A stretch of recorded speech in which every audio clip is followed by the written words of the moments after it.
I never thought I'd be the type of guy who ended up in a situation like this. To be honest, I always thought betrayal was something that happened to other people.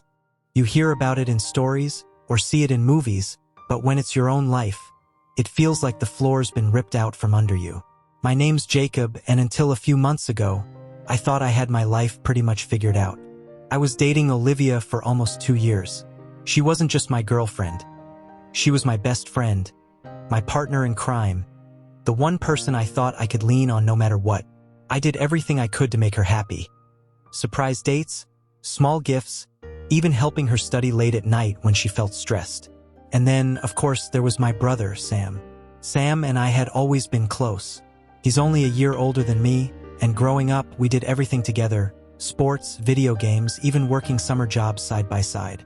He was someone I trusted blindly. I always thought blood was thicker than water. Turns out I was wrong. It started with little things I brushed off at first. Olivia would laugh at her phone late at night, telling me it was just a funny meme from a friend. Or sometimes, she'd suddenly put her phone face down on the table whenever I walked into the room. I'm not the paranoid type, so I tried to ignore it. I didn't want to be that guy, the insecure boyfriend who checks his girlfriend's phone. But something in my gut kept nagging at me. And if there's one thing I've learned, it's that your gut is rarely wrong. One night, Olivia came over to my place. We were supposed to watch a movie, but she seemed distracted the entire time. Her phone kept lighting up, and she'd smile at the screen before quickly putting it away. I asked, "Who's texting you?" in what I thought was a casual tone. She gave me this awkward smile and said, "Oh, just my friend. Don't worry." But her eyes told a different story. When she went to the bathroom, she left her phone on the couch. I swear I didn't want to snoop, but something pulled me toward it. The screen lit up, and I saw the name, Sam. My heart stopped. I picked up the phone, and what I read felt like a punch to the gut. It wasn't just casual texts. It was flirty, playful messages, full of inside jokes I wasn't a part of. Things like, "You're the only one who really gets me," and "Don't tell Jacob, he'd freak out." I remember my hands shaking as I scrolled. The messages weren't overly explicit yet, but they crossed the line. It wasn't the kind of stuff you should be saying to your boyfriend's brother. By the time Olivia walked back into the room, I had put her phone down, pretending like nothing happened. But inside, my mind was racing 1,000 miles per hour. I wanted to confront her right there. I wanted to scream, demand answers, ask her why the hell she was texting my brother like that. But something stopped me. If I exploded now, she'd just deny it, make excuses, maybe even twist it around on me. No, if I was going to do this, I needed proof. I needed to catch them red-handed. That night, after Olivia left, I couldn't sleep. I stared at the ceiling for hours, my thoughts eating me alive. Every laugh, every smile she'd given me suddenly felt fake. And Sam, my own brother, how could he do this to me? The next day, I decided to test something. I casually mentioned to Olivia that I'd be busy that evening with some extra work, even though I wasn't. Then I texted Sam, asking if he wanted to hang out. He replied, "Sorry, bro, I'm busy tonight." My chest tightened. Busy? Huh? So instead of staying home, I went out and parked my car a street away from Olivia's apartment. I felt crazy doing it, like I was living in some kind of bad soap opera.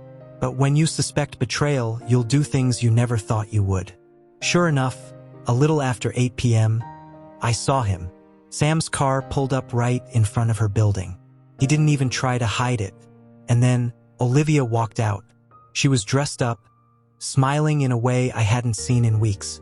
She slid right into his passenger seat like it was the most natural thing in the world. My hands clenched around the steering wheel so hard I thought it might snap. My stomach twisted, and for a second, I felt like I couldn't breathe. It was real. It wasn't just in my head. They drove off together, and I followed at a safe distance, my heart pounding with every turn. They ended up at this little restaurant across town, the same one Olivia and I had gone to for our first anniversary. That was the moment I realized just how deep this betrayal went. And right there, in the parking lot, watching them laugh together like I didn't exist, I made a decision. I wasn't just going to confront them. I was gonna make them regret ever thinking they could play me. After that shocking incident, my whole body was buzzing with a mix of rage and disbelief. Olivia and Sam, my girlfriend and my brother. I couldn't wrap my head around it, but I needed proof. Real proof. So I played dumb. I didn't confront Olivia. Instead, I called Sam later that night and asked if he wanted to hang out like old times. He hesitated at first, almost like he was guilty, but eventually agreed. That night, Olivia texted me saying she was too tired to come over. Of course, she was lying. And now I was determined to expose her. I planned a dinner party, just the three of us. I told Olivia I wanted to celebrate something special between us, and I invited Sam too. Both of them said yes, probably thinking I had no clue. I went all out, cooked food, poured wine, and set the mood like everything was perfect. But inside, I was boiling. The tension in the room was thick. Olivia sat next to Sam, smiling a little too brightly. Sam avoided eye contact with me, sipping his drink nervously. I kept my cool, cracking jokes and pretending like I didn't notice. Then I dropped the first bomb. "So, Olivia," I said casually, "you've been spending a lot of time with Sam lately, huh?" Her fork froze halfway to her mouth.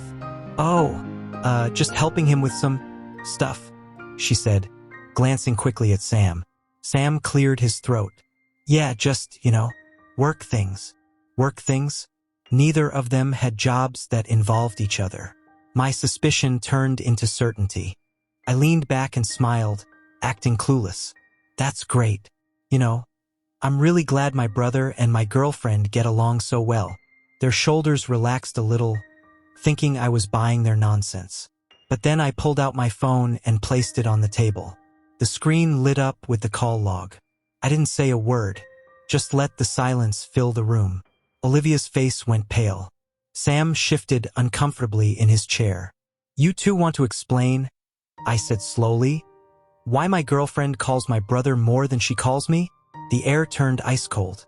Olivia stammered, "It's not what you think." Sam interrupted, "Bro, listen." I slammed my hand on the table. "Don't bro me. I'm not stupid." Finally, Olivia snapped.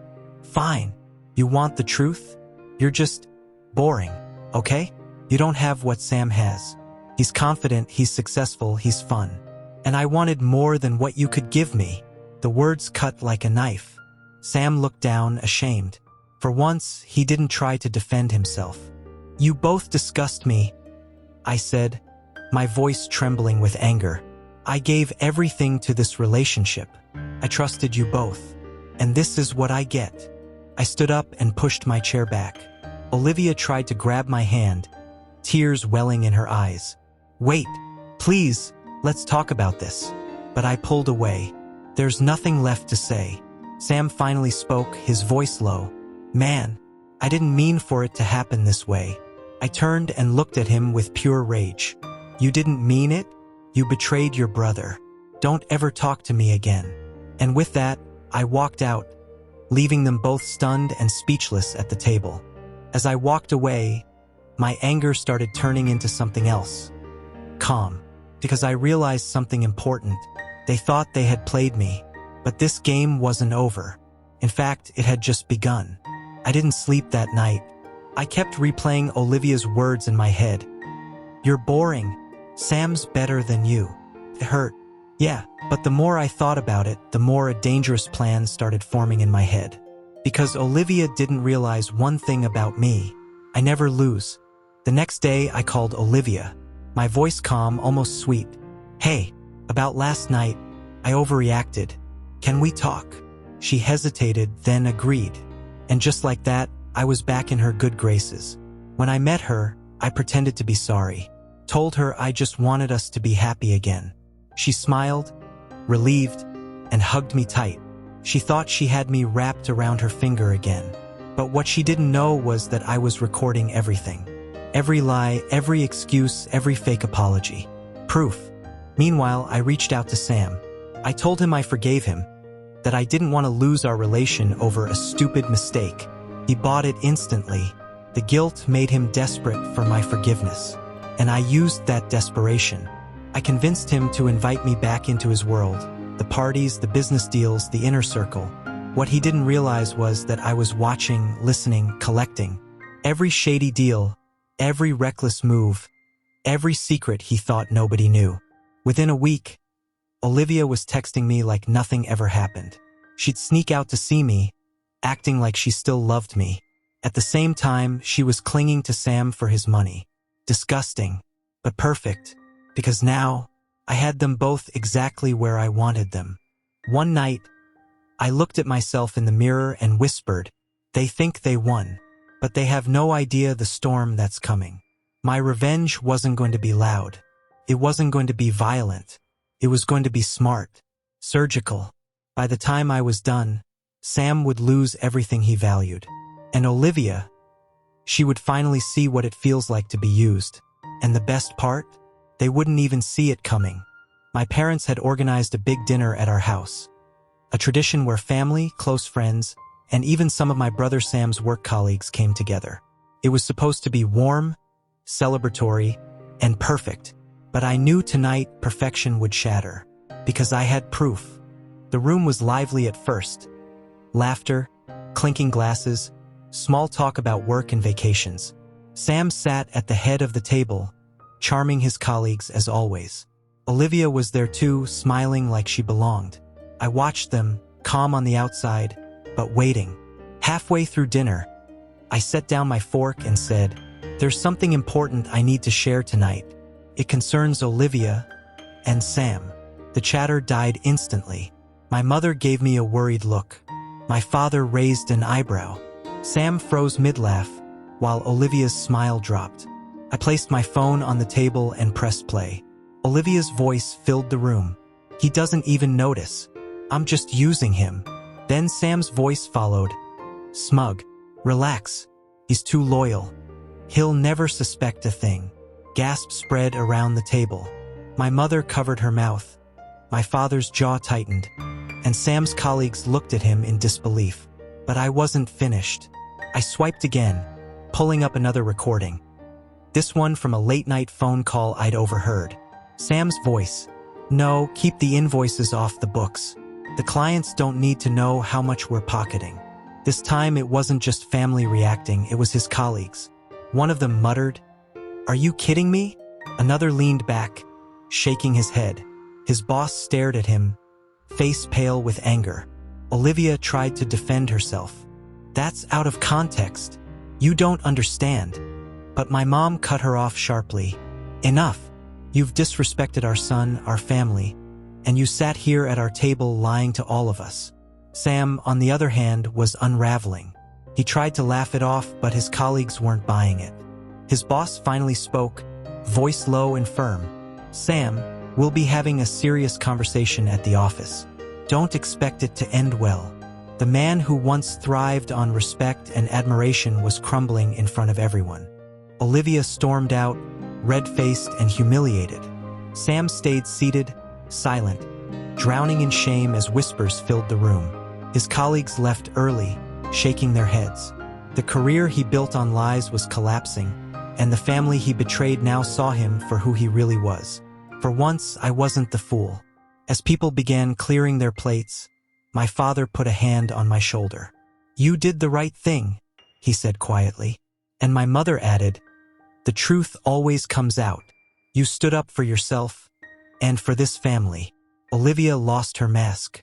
Sam lost his reputation. And me? I didn't just survive. I made sure the game they played ended right here in front of everyone. Because sometimes the best revenge is simply telling the truth.